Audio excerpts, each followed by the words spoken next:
اسمتون رو محبت میکنید به ما بفرمایید؟ آرش. آرش خوشتیپه. خوش آمدی آرش. آرش چند سالته؟ 6 سالمه. 6 سال. آرش ویژگیش چیه؟ آرش راستش تیزهوشه.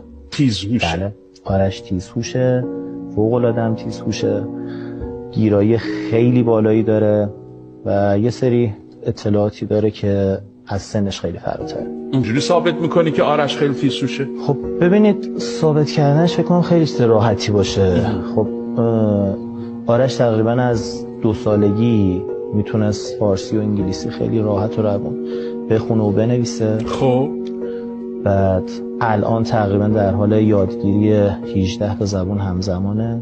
18 تا زبان رو همزمان داره. فعلا تو ابتدای راه، خیلی مسلط نیست که جدول ضرب، تقسیم، کسر، توان و بله.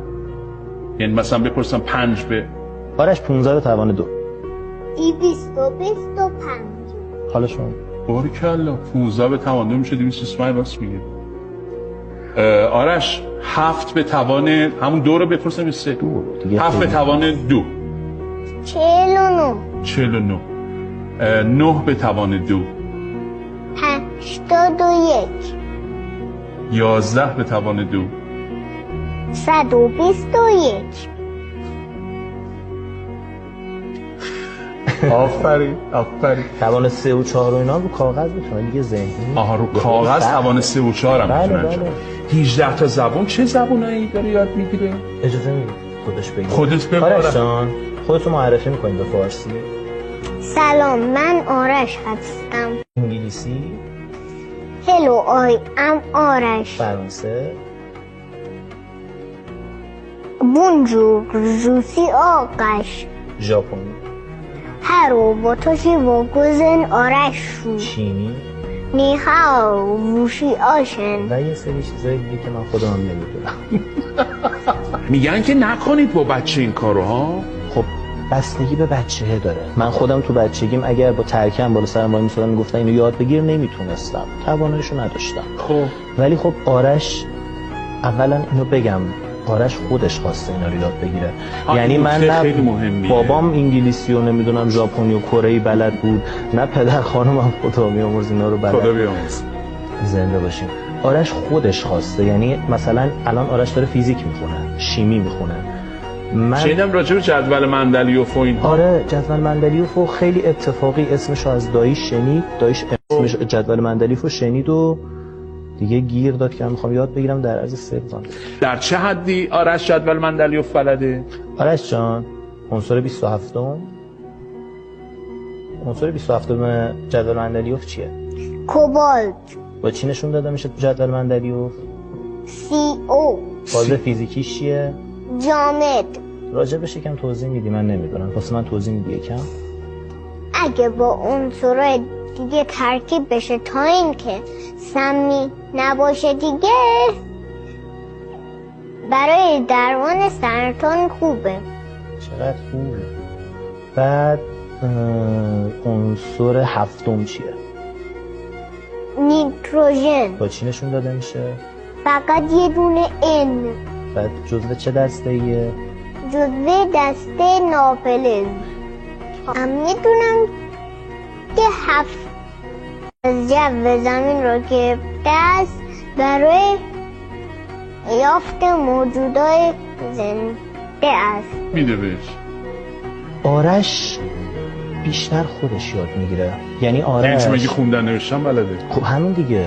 آرش تا قبل از اینکه اینجوری بشه خوندن نوشتنش رو کامل مادرش باهاش کار می‌کنه. آرش اسم تو انگلیسی برای من می‌نویسی اینجا؟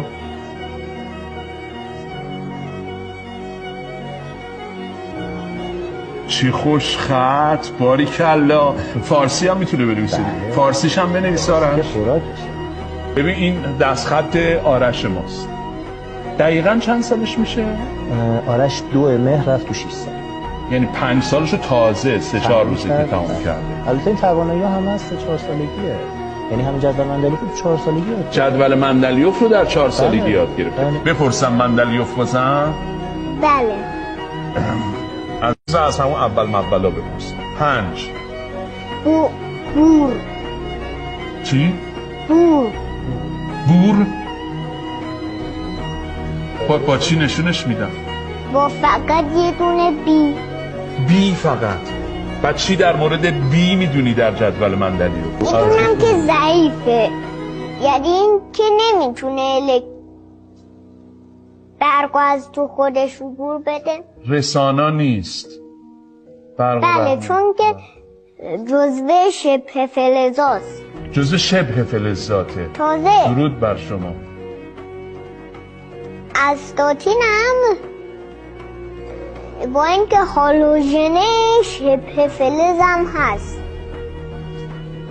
جالب. می‌دونید من یه سوال فیزیک هم ازش بپرسم؟ استاد یعنی که مثلا نیست. کسی فکر نکنه حفظ کرده به خاطر همین. آرش الان اینجا چند نوع انرژی می‌بینی اینجا؟ واسه بابا نام میبری؟ انرژی صوتی دیگه و همینطور انرژی حرکتی، دیگه انرژی نورانی، دیگه انرژی گرمایی، دیگه انرژی الکتریکی. خب این مثلا انرژی گرمایی که گفتی فرمولش چیه؟ چجوری به دستش میاریم؟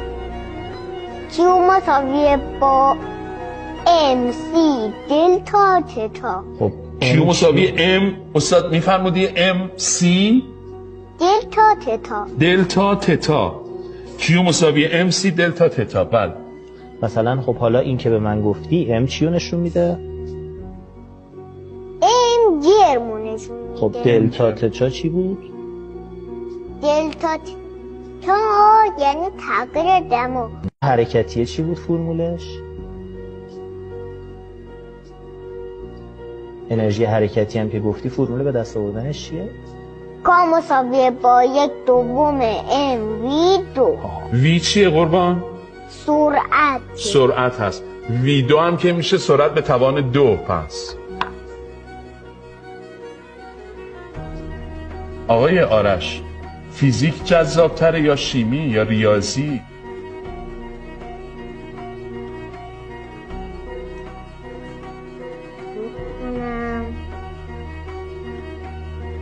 فیزیک به فیزیک. باریکلا بزن قدش. خیلی فیزیک من